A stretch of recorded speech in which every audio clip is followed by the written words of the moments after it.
Ashley, I'm so excited to catch up with you. Welcome to the podcast. I'm so happy to be here. You finally have a podcast, bro. This is great. I'm ready to riff. I love our conversations. I know we say this every single time that we should hit record. Is there a way to record this? And now we get to do that. So I'm You're right. super Every pumped. phone call we have, we're like, seriously, this is like all such great content. So hopefully we can get it a little bit off our chest. Yeah, some gold nuggets. So right now, at the time of this podcast recording, you have a 3-month-old, right? Yes. Almost 3 months. Almost to the day. Almost to the day. So you're Good a new job. mom. You're back to lessons in person. You have your virtual hitting academy. You are mental performance coaching, hitting coaching, all the things. What is a day in the life like? Like, give me a behind the scenes look. My day in the life before little Barrett came into this world was so different. I was just telling you this before we recorded. Like, it's so interesting how my priorities are so much clearer now that I have him, because I only might have like an hour one day to like get any work done. Now I'm like, what's the biggest priority? What's the biggest needle mover? Like, go ahead and do it. So honestly, every day is different. I feel like you probably agree with this. I mean, your babies probably have better sleep schedules than mine, but mine is just, he eats every 2 hours. Like, he might fall asleep in my arms. And if he falls asleep in my arms, do I have my laptop nearby? Like, can I whip out an email or two? There is no structure to my days as of right now. But I will say, from a priority perspective, I'm almost happy about it because it keeps me really humble, but also it makes me get the necessary work done each week. Hats off. I mean, we talk about this all the time. It's allowed to be both Yeah. amazing and wonderful and exciting and sucky and hard at the same time. It can be both. Facts. Facts. So talk to me about back to the swing of things. You're coaching, right? You're doing the thing. What message would you want to send to your girls and athletes and parents that are watching this of it can also be both, right? You're coaching, you're a mom. How are you juggling it? You talk about your priorities. Talk to me about your hitting girls. Did you miss them? What's life like now? Oh, yeah. I missed all of my athletes so much. And I think I missed doing camps. Like, I don't want to say most.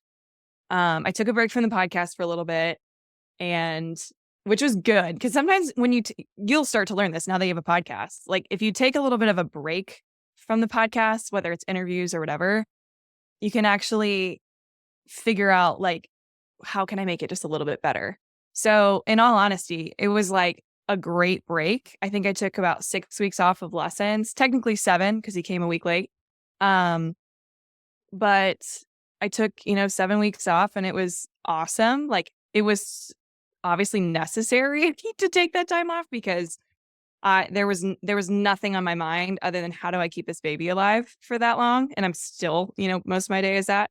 But it was so interesting that taking this time off made me miss my lessons more. It made me miss camps more. It made me also see how can I make each one of the elements of my business like better. So it's funny because you're in the midst of all the hard stuff, but you're realizing and having more clarity on what it is that you have, like your own vision. So, I mean, I can almost relate it to an athlete who, takes 4 weeks off during Christmas break. And I'm Yes. like, always like, kudos to you because one, you're going to start missing softball. And if you start missing softball, you're in the right place. If you don't miss softball during those 4 weeks, then maybe it's not for you. I know that might be a little blunt, but it's true. Like, if you don't miss what you're doing, then why are you doing it? So I missed all of it, but now I'm excited. I've got a few clinics set up coming up soon. Yes. I've started working with my athletes in person again, which is awesome. But yeah, things are rolling full steam now. I love that perspective. And you practice what you preach. And I know we've had this conversation before, and this might be a hot take, but it's end of July, right? PGF is going on right now. And for the rest of the country, seasons are pretty much done unless you've made it to California or Alliance. But when we practice what we preach, you took time off as a coach, you ask your athletes to do the same. Now we're coming into the fall season. I mean, what's your hot take on that? If there's one thing that you could just reach through the phone of the parents of the athletes you're working with, like, what would you tell them about taking breaks? Mm. If you don't take breaks and you're going at full steam always, I don't think you'll be able to make it. I think burnout is literally around the corner, truly. Um, this was me like early on in my business. I'm on year like 7 or 8 now. And I remember like year 2 or 3, I had been going full steam ahead with no breaks just because I was like trying all these things, saying yes to everything, doing lessons 5 nights a week for 4 hours. Like it was just chaos. And I got to a point where I was like, Ashley, what are you doing? Like this, like, do you even want to do this anymore? And at that moment, I was like, I don't know. And so I took a few months off and I was like, not off, like I still did lessons, but I stopped doing a lot of blogging. I stopped doing a lot of the things that, I was told I had to do in order to get seen.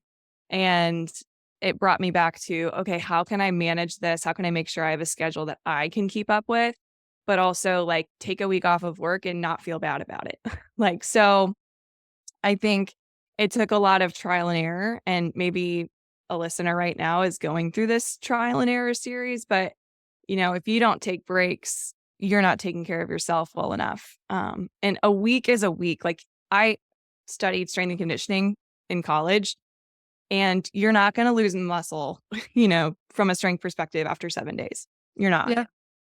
Now, if you take, a full month off of just not, lifting any sort of weight, then yeah, you're going to start seeing some detriment. But, sometimes from especially a mental perspective, taking a break is the best thing you can do for yourself. I know there's some athletes that reach out to me and they're like, I think I'm on the edge of burnout, but I have all these camps coming up, blah, blah, blah, blah, blah. And I'm like, you're not going to be your best self at those camps if you're on the edge of burnout. You're just not. And there's one thing to say that like if you show up and you put your best out or effort out there, like you're still getting better, which is absolutely true. Like if you only have 60%, give your 60% that day. But if you consistently are going like I only have 60%, and then the next day you only have 40%, and then 30, you're literally are going to burn yourself out to zero, and it's going to be really hard to get back to loving the game again. So I don't remember what the question was, but burnout is out there. It's real. Like people don't think it's very real. You can Well, and I also think we be get very swept up in driven. the pressure. Yeah. We There's get so swept much up in the pressure. pressure. And Yeah. There's parents. so much pressure. But, I think also like if you're not in the midst of hard either, then you're not pushing yourself enough. So it's like this double-edged sword, Like you have to be able to push yourself to limits that you don't even realize you can get to in order to get better and stronger. But also if you're consistently doing that, that's where I think burnout happens. Yeah. Well, I think from the perspective of we're on the other side of being retired athletes, even the idea of a rest day, I know that the travel days and schedules, I think about summer ball and their schedules. The weekends are a working, you have your 40-hour work week. Parents, entrepreneurs, we don't necessarily have a 40-hour work week, but if you think about the weekends are parents' time to unplug from work. Mm-hmm. When do our athletes have that? Have you ever thought about that? Like All they the go to time. school Monday through Friday, Mm-hmm. they work out Monday through Thursday, and then they're playing Friday, Saturday, Sunday. And even Mm-hmm. during the summertime, it's packed during the day with strength and conditioning and detasseling here in the Midwest and summer jobs and pools and all the things that they want to try to cram in to be kids. But their weekends are not their rest days. So when is their rest day? Never. I'm just kidding.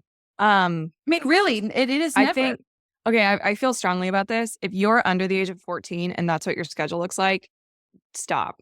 Like that's too much. Like you shouldn't have a strength coach, physical therapist and like all these different things and literally have, softball every single day of the week under the age of 14. I don't think that's necessary. Now, 14 is normally where athletes decide like, do I want to play, D1? And I work with a lot of athletes that have those goals. And so I say, yeah, at about 14, 15, like you should get it. You should start getting serious about your training. And if you are over the age of 14, that's where you actually have to schedule free time because you're not going to find it unless you schedule it. I learned that the hard way my freshman year of college. I remember getting to school and never scheduled time for myself. And I was like, this sucks. I don't know if I want to do this anymore. But then I met with a mentor who helped me literally schedule free time into my day, like whether that's one Netflix show at the end of the day in bed or I wouldn't say waking up early because I was getting up at 5 for workouts anyway. But it's just like scheduling that little piece of time where you get to just like be creative or, Mm. rest or do something that you enjoy. That's not So softball. that's It's not not your softball. sport. Correct. Yeah. Yeah. Yeah. Yeah. And that's where I started realizing like having friends outside of softball was huge for me in college. Like that was the one thing that I loved because they weren't asking me about softball Mm. ever, and you almost have to distance yourself from it to enjoy it and continue to work really, really hard at it. But yeah, those younger athletes, be a kid.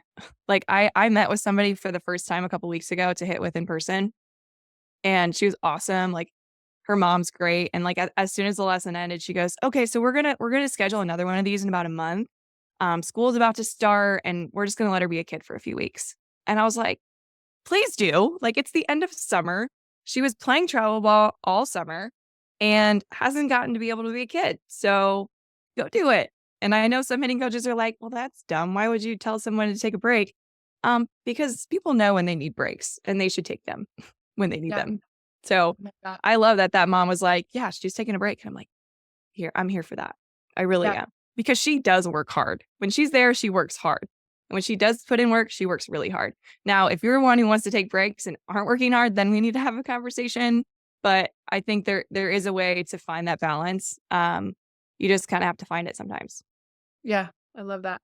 I love that your mentor pointed that out to you. That's actually one of the questions that I wanted to riff with you on is, you know, back when we played, I know we're not that far removed from the game, but I always talk to the girls about the fact that we didn't really have hitting coaches. Hitting coaches weren't the norm. If you had a hitting coach, you were going D1. If you did meet with a hitting coach, it wasn't every single week.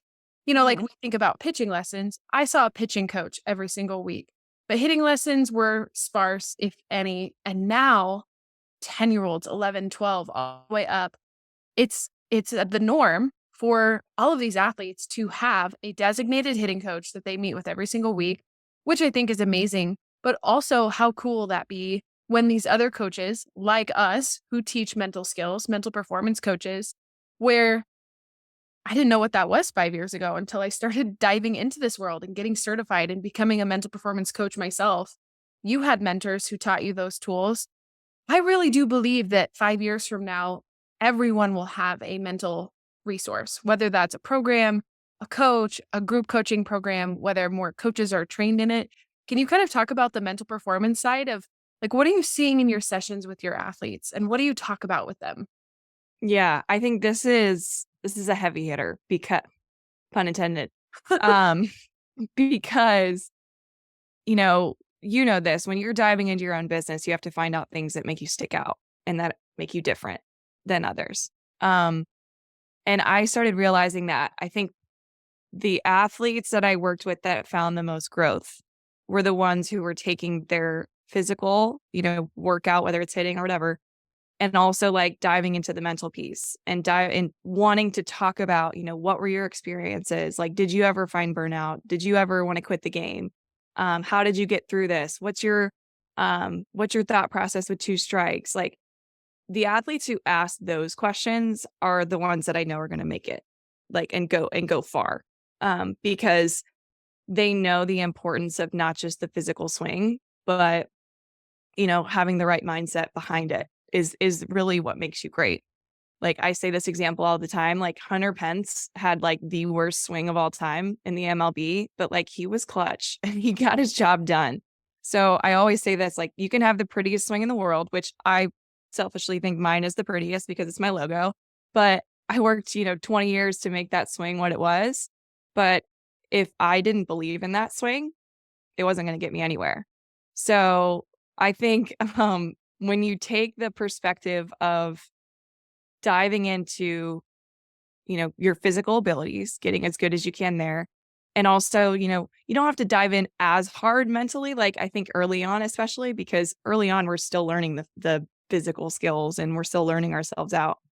But if you want to make it to the next level, you have to have some sort of, mental training or coaching or dive into books like Mind Gym or Heads Up Baseball was a big one that I read in college. Like there are resources out there, which is why I'm so glad you're coming out with a podcast because if you really want to dive into this stuff, like this is the place to be. Because you're asking the right questions and you're not scared to ask the tough questions either. I think it's necessary to dive into that stuff if you want to make it to the next level. So much gold. So many gold nuggets there. Okay, so talk about some of the things that you're teaching inside your virtual hitting academy with your in-person lessons as a coach that really values the mental side. If you said, "Hey, if I were to give you 1 to 2 skills, which mental skills have impacted you the most and which do you feel have the most impact on the athletes?" Oh man. I mean, there's so many different mental skills and I try to teach as many as I know, but I teach what worked for me as well a lot. So, and here's the thing too. I think I've learned a lot in my 10 years of, coaching, but I've learned that everybody learns things differently. Everybody uses different skills differently. Skill that worked for me that I love teaching is visualization.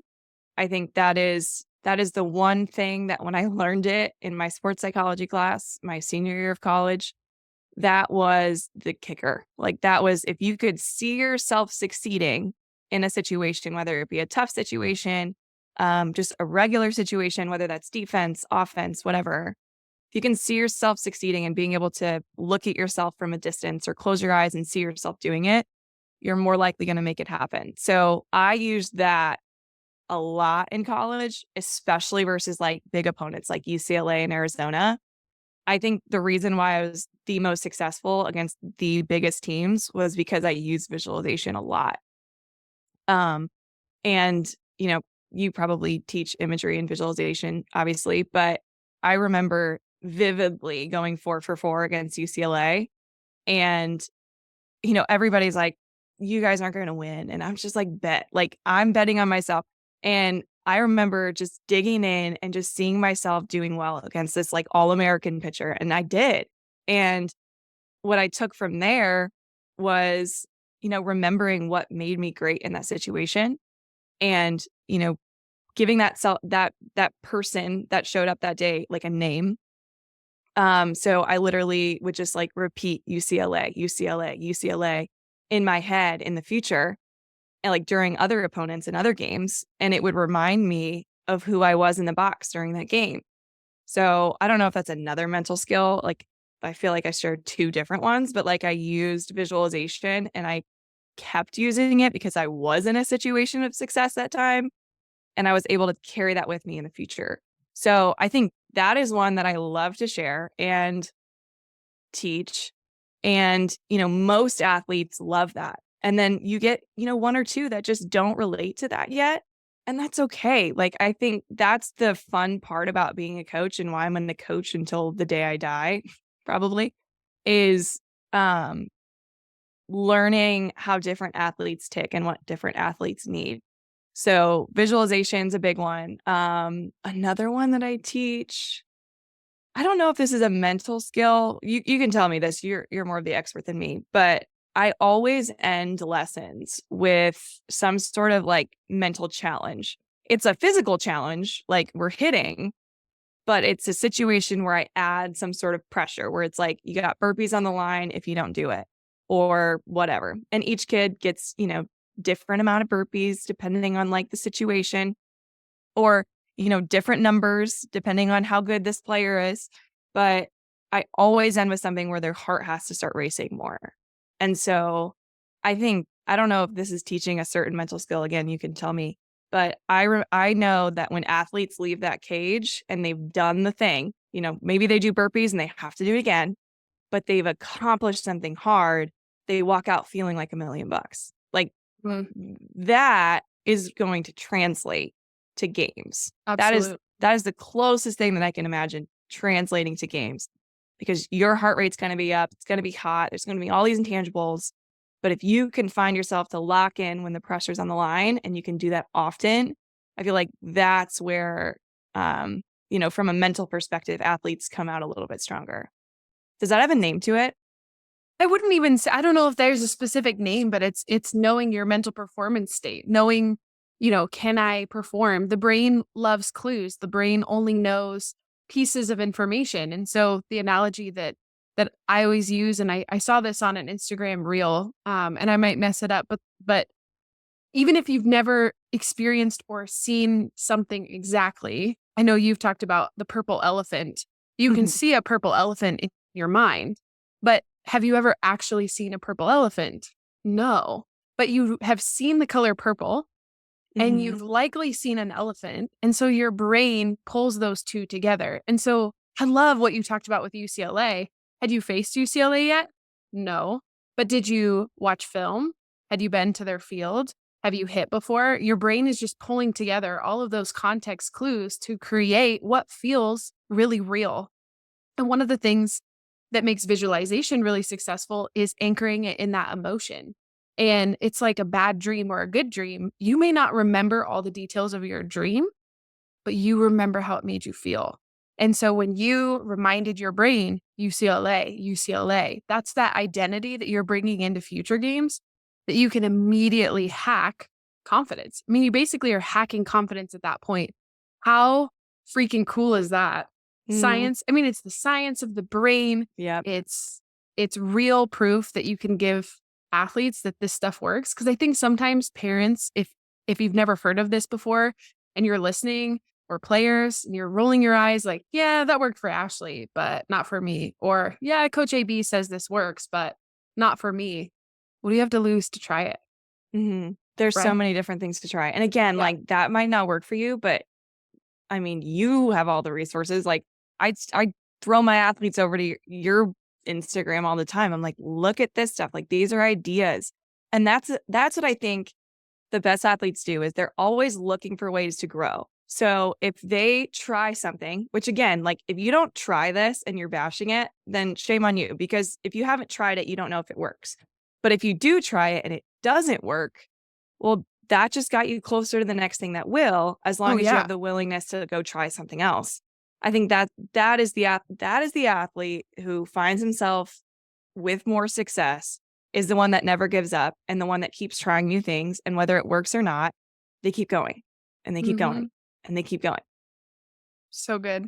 Well, think about your hitting lessons. Are there specific drills that you have in mind that work really well for different athletes? Like Yeah. an Oh, yeah. extension drill or a leg drill. Like not everyone Totally. has a cookie cutter drill. Mhm.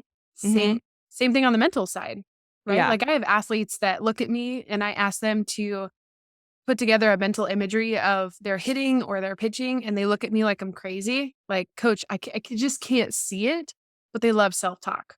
Or, some of my athletes, one of my athletes, I'm so excited for her. She loves visualization. She's playing in PGF right now.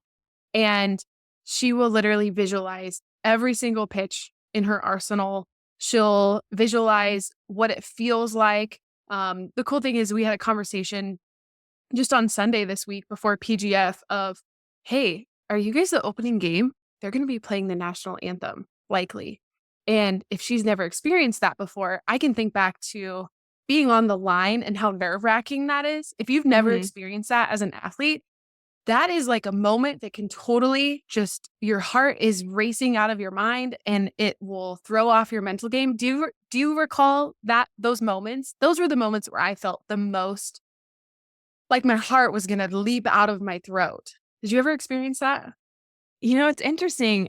I looked at it in a whole different way. Like I loved the national anthem due to the fact that I got to almost picture what's coming next during Mhm. that time because it's like a time of pause. So, like, again, this is where you and I differ. Everybody's different.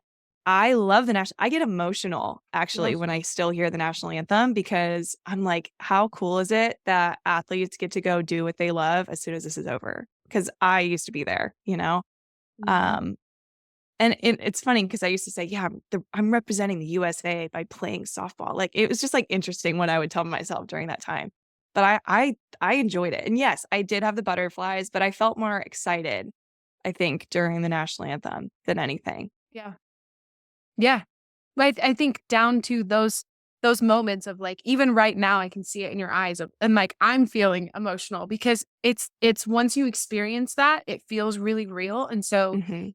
whether we're preparing our athletes to experience something for the first time, like putting their toes on the chalk line and representing our sport, or a team that they've never played before, whether it's UCLA or in the PGF or some of my other clients, it's like if we can prepare them for these moments, it's like when the moment happens in real life, it's a sense of, oh, we've been here before. And they can Mhm. just go out, trust their training.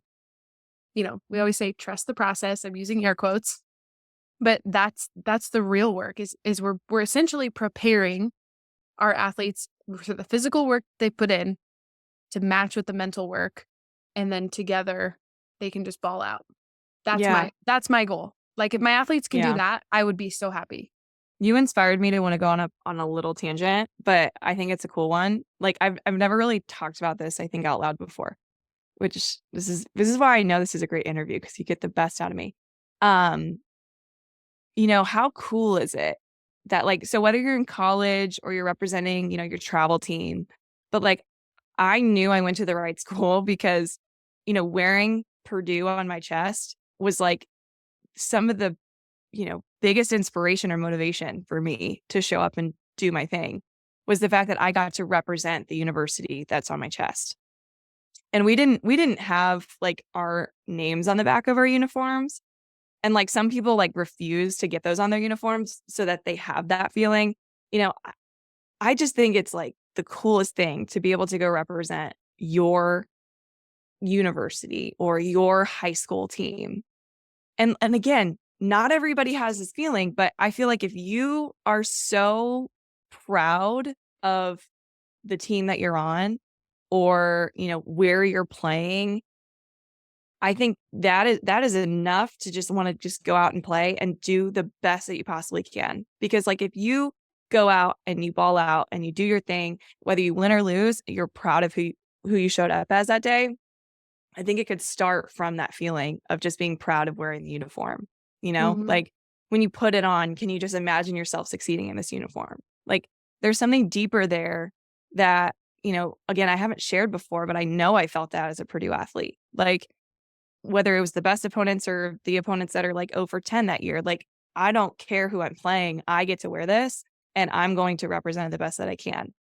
I think if you've never thought about doing that, as an athlete, I would totally recommend trying that out because there's something special to it. It's hard to put into words, to be honest. Well, essentially what you're saying is that it's bigger than just Ashley. And so it almost takes the pressure off too, Yeah, right? Of like totally.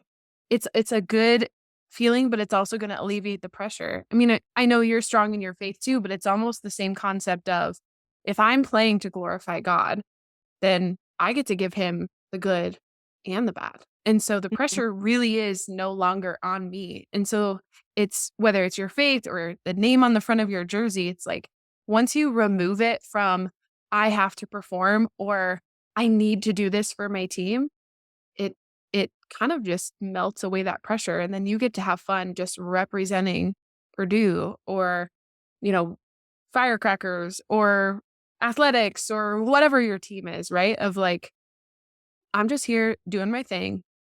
I've prepared and now I get to go ball out. How Yeah, cool and is what that? what better team that emulated that than Oklahoma? I mean, I Mm, think Liberty does a great job of it too, but I can't remember specifically which game it was, but there was a post-game interview and it had, like, Grace Lyons was asked a question, or maybe they all were asked the question, like, "What do you do with all that pressure, of mm, having to be the best team in the country?" And, Grace was just like, "Uh, we don't really care if yeah, we're the best team in the country, like, we literally are here to glorify God." And it's interesting because I didn't really play with a whole lot of that, but if I could go back, it would relieve so much pressure from, me if I did go do that. So, and all 3 of them, like, if you I don't know if we can find the link to this interview, but I'll try to look for it and send it to you. It yeah, was such a great representation of it's not about me. right. Like, it's about glorifying God, which is interesting because, again, I didn't really do that much, and, like, my faith is so much stronger now. But, how cool would it be if you could play with that ease of, like, you're gonna be loved anyway, no Yeah, matter the outcome. It's pretty special.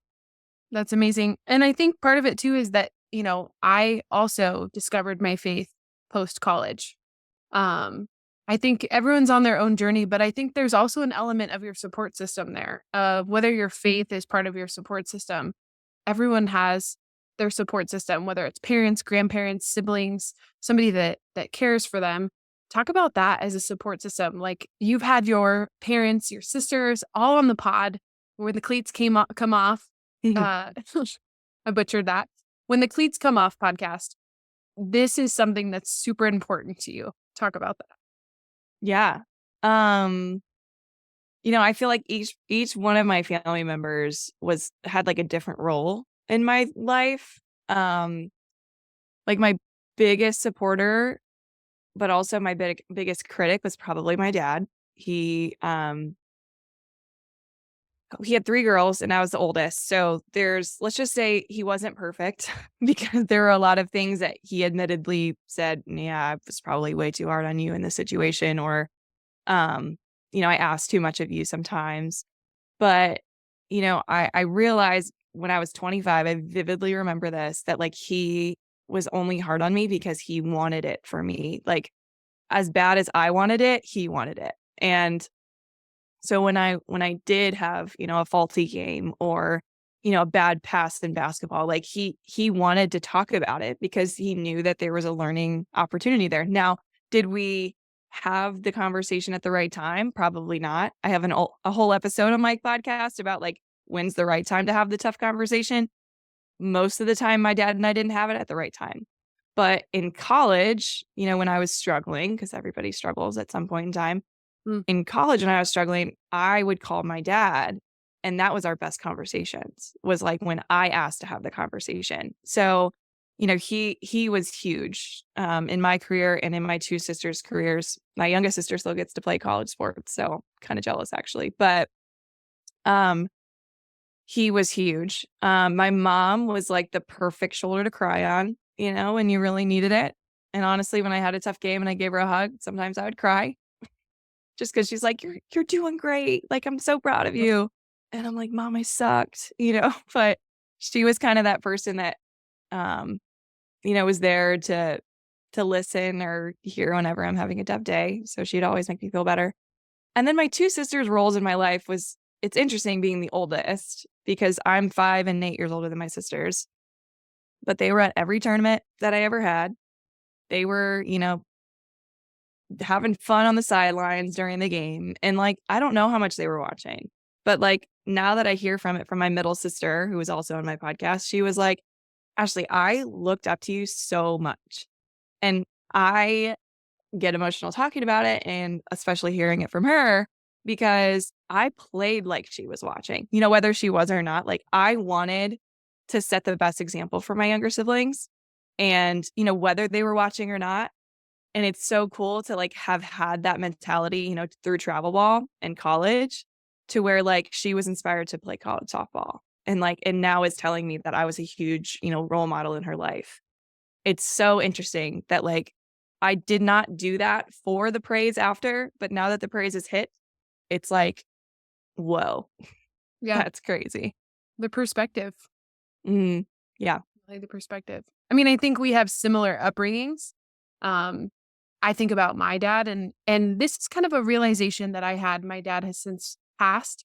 And he's been gone and I would give anything to call up my dad and have those conversations. I was working with a couple of parents on a parent training and I realized I had a very critical father Mm, and it wasn't always easy, but I never, ever once doubted one thing. And I didn't realize this at the time. I've realized this since now. But I think what made our relationship so great, even with my dad not being perfect, was I never doubted how much he loved me and that we always had the same goal. And I think that really put the criticism into perspective because I could love the person who he was and I could separate when he was being critical. And my dad said some crazy things that I don't think you could get away with as a parent today. oh, same. But I think about those things and I think about my mom's perspective. And my mom was always in the stands and I love her dearly. I need to have her on the podcast. She would always say things like, smile, AB. have fun, AB. And at the time, I thought that that was the most annoying thing, especially as Oh, a yeah. Eye rolls all day. I would do the yeah. same. And now looking back, it was that perfect mix from my parents as my support system of I knew that my parents always wanted the best for me.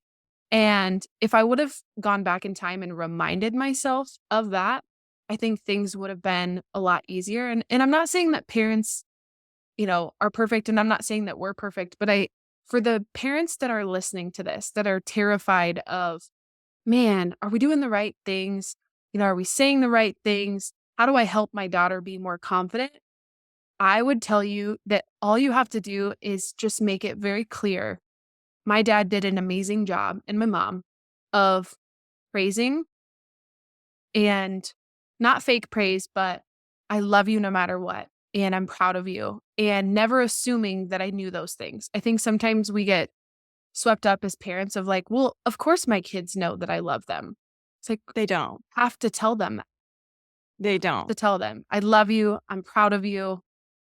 And then when the arrows come flying, I remember my dad saying some things after games that I thought, man, that was really harsh, but it could never pierce the overarching love that he had for me. And I didn't realize that until recently. That's like a drop the mic moment. And literally, I had an athlete come in a couple weeks ago. Everybody was crying in this lesson Mm. because we got deep a little bit, and you could tell she didn't think that her mom loved her Mhm. because she brought up the fact that like her mom kept saying this thing over and over and over, and it was driving her nuts. And then she started playing just for like to make her mom happy. And it was a really bad weekend. And her mom's still bringing this stuff up. Yeah. And like it just got bad. And it's interesting. That's not the place I wanted to go, but like we went there and her mom's eyes like opened up Mm. super wide. And she was like, oh my gosh, like, of course I love you. Like, that is ridiculous that you think that I don't.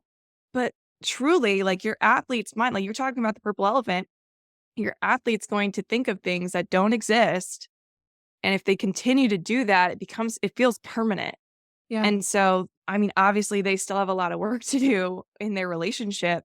But like, I hope that parents don't get to that point. And I learned a lot, now being a mom, I can think about this. Like, I need to do that, when Yeah. my son grows up and plays sports or not, like whatever he does decide to do. Obviously, I'm going to push him, but I obviously know that whether he does something great or not, like I love that kid to death, and he needs to know that. Yeah. To vocalize it and to show it. Hmm.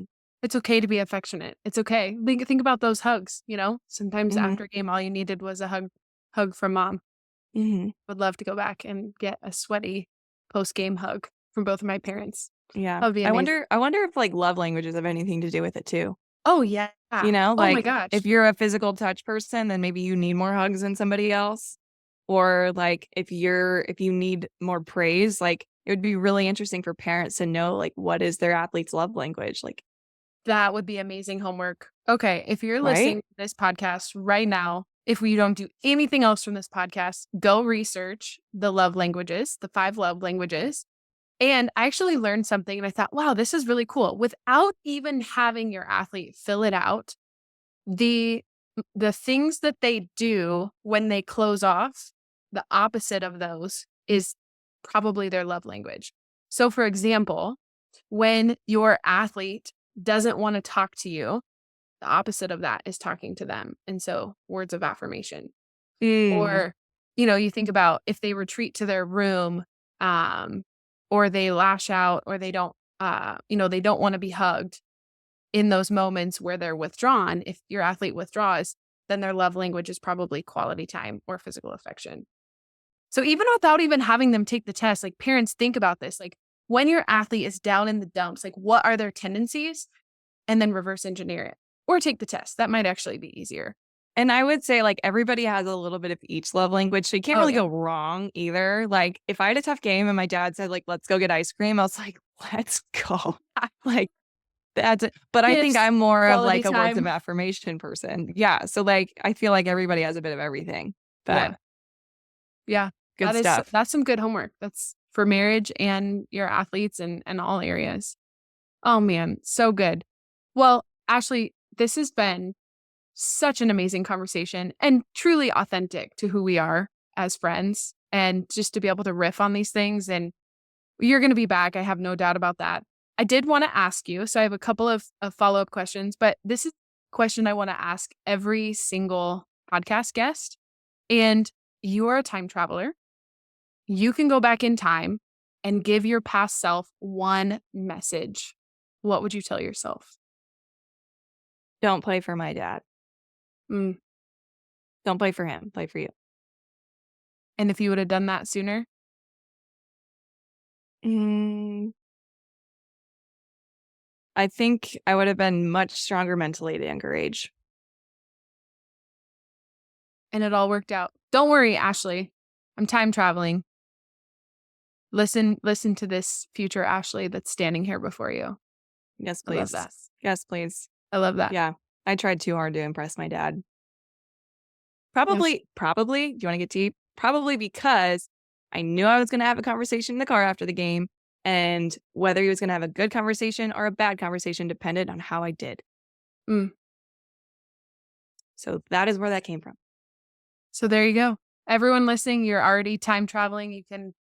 You can think about Ashley's advice to herself. I love that. That is so good. Mostly for parents to connect with their athletes. So to follow up with this, I know you have a lot of amazing things going on. Can you briefly talk to me a little bit about the Virtual Hitting Academy? It's hitting means mental performance. Talk a little bit about that. And then I'll be sure to post everything in the show notes as well and where we can follow you. But talk a little bit about VHA. Okay, happy to. I came out with this thing during COVID, which was basically, how can you have, work on your mental skills while also being able to work on your physical skills from home. So I started this. It was like actually, it was 2019 when I came up with the idea, and then 2020 hit, COVID year, and it was like, okay, this makes sense. We need to dive into this more. So, what it looked like from the beginning to now is like completely different, but it is exactly that. It is, categorize videos on mental skills, categorize videos on hitting, whether you want to work on, your lower half strength and power or your barrel whip that day, like having just an archive of all these different things you can work on. Same thing from your mental skills. You've actually inspired me to categorize them deeper, better, from different, mental skills. Like, hey, if you want to work on visualization, here's some videos to work on that. We have guest speakers that come, which is like some of my favorite stuff. Like Hutch literally kicked off these next 6 months of Academy, and she brought the fire. Like, let me tell you, she got into it about competitiveness. She got into it about, what a mentally tough athlete looks like. It was awesome. A lot of parents came to that. But I try to just provide athletes with, hands-on things that they can use from their home, like literally wherever they live. Like I have a few kids from your neck of the woods in Nebraska, a few kids in California, a few kids like everywhere. But like being able to help the athlete, like you said, like develop physically and having the tools to help you get better there. But also like, how can you mesh the mental skills with the physical stuff? That is the goal of Academy. So it's that, and it's so much more. Like we do a swing analysis and all this stuff, but honestly, it is what you make of it. And that's what I kind of like about Academy. And I have not announced this yet, but I feel like now is a good time, especially because my doors just closed for the 6 months. I'm going to be offering a monthly option to become a member soon. So if you go to like my wait list or my website, you'll be able to see it all. But absolutely. that is one show notes. Yeah, too. that's one thing that's listening to this, even after this episode airs. If you're listening to this, we will be sure to link the correct. Whenever you look at this episode, there will be the correct link below. Yeah, I've noticed people are on different journeys and different timelines. So like telling people they have to only sign up for 6 months is like not fair. So I'm going to be offering that. I think it'll be a little less hands-on, just because, time is valuable these days. But, whether you decide to come in for the month and just like have access to all these categorized videos, great. Or whether you want to do the 6-month program, I try to just dive a lot into mental skills, each week in the workshops, but also do some physical stuff. So there's a lot of potential to be bigger and better, but I appreciate you letting me talk about it. It's like Oh my something gosh. that I don't talk about enough, to be honest. Yeah. Well, and I think the mission is so much bigger. We talk about it's bigger than softball, and what works for one athlete may not work for another. And I just love your story of, just because you're from the Midwest, or if you don't live near a hitting coach, or you don't have a mental performance coach, doesn't mean you can't have access to these things. Mhm. And I truly believe that, you know, collaboration is just so amazing. And the conversations that we've had and the ways that we've made each other better is just, I am so grateful. I'm gonna start crying. Um, Truly, I think the mission for us is that it's not about us. And that's what I love Mhm. about you, is that this isn't the Ashley B show. This isn't the Coach AB show. This really is like, this is so much bigger than softball. And I know that you get that. I'm Hmm. gonna start crying. You're right. I'm so grateful for you. Honestly, and you've been a guest to talk to my athletes, and you were like, what do they need right now? And I'm like, well, let me go ask, and you Yeah. wanted to literally give them what they needed in this very moment. And so that tells me obviously you better come back and talk to my athletes again. But I just think I'm so happy you're doing this podcast, because now you have like references that you can give people, on Yeah. specific topics.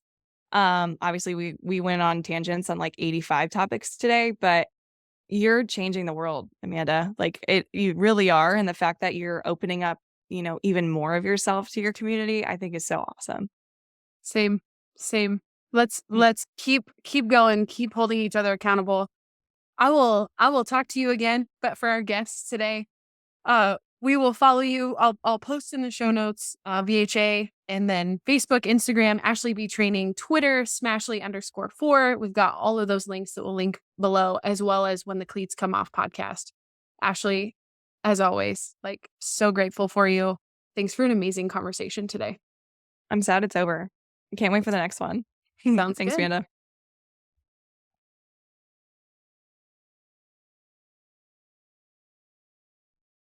As a mental performance coach, I love that Ashley makes hitting and mental skills so tangible and actionable through her drills and coaching calls for athletes, no matter where they are in the country. And we talked a little bit about that on today's episode. But if you would like more information on how to become a member of the Virtual Hitting Academy with Ashley, and you're ready to finally crack the code on how to create a beautiful swing from the ground up, Ashley is your coach. I would love for you to have total confidence in your hitting mechanics, and Ashley can create that for you inside her academy. So, if you're always scratching your head as a parent on what drills to do at home to help your daughter become a better hitter, whether you have a hitting coach or not, but especially if you don't have a hitting coach, Ashley is all that and more, especially since she incorporates mental skills into everything she does.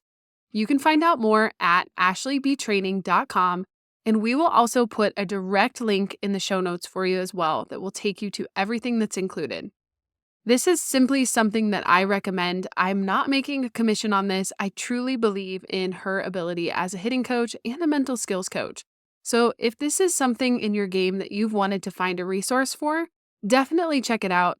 And thanks for tuning into today's episode. As always, if you loved it, share it on your social channels and be sure to tag Ashley and I. We would love to hear your thoughts and takeaways. Stay tuned for the next episode.